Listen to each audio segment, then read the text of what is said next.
Although I started keeping rabbits 30 years ago, Angora Creations started 15 years ago when I found that there were no longer any Angoras being shown on the Royal Show under the auspices of the Natal Rabbit Club.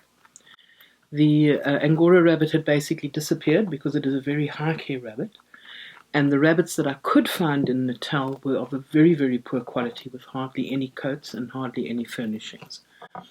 The rabbits, I managed to get hold of 4 in KwaZulu-Natal, 3 different basic colors, plus white, and then I got a few more down from Limpopo province.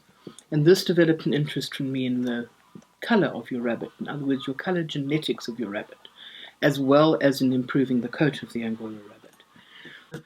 Over the next 15 years, I bred and I selected, and I have now got over 25 different colors and shades of Angora rabbit.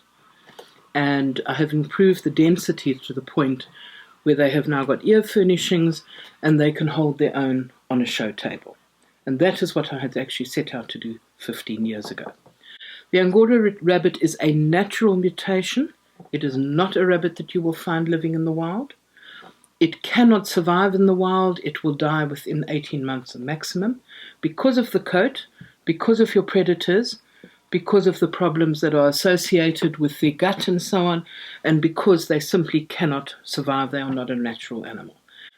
The rabbit is kept in an all-wire cage where you supply it with food on tap, water on tap, and a very, very high roughage diet so that the hair doesn't clog up the guts. If you do not give it a high-fiber diet, it is extremely likely to die from a chronic Angora disease called wool block. Your rabbit goes into a natural molt every 3 to 4 months, and at that time all this hair comes loose and you actually have to remove it. You can brush it, it'll come out in chunks like any molting dog or cat. And if it is left on the rabbit, you will actually end up with it creating diseases and so on. Your coat mats onto the rabbit, it creates sores underneath that.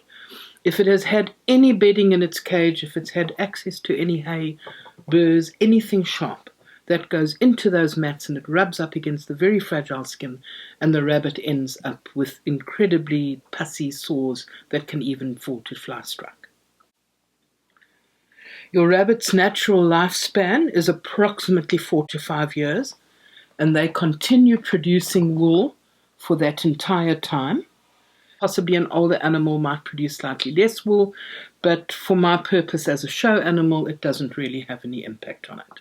Wool that is harvested from the rabbit, you can do whatever you like with it. Personally, I learned how to spin so that I wouldn't waste this beautiful fiber, and I make my own yarn from it, and I use that yarn to create Angora rabbit clothing or garments.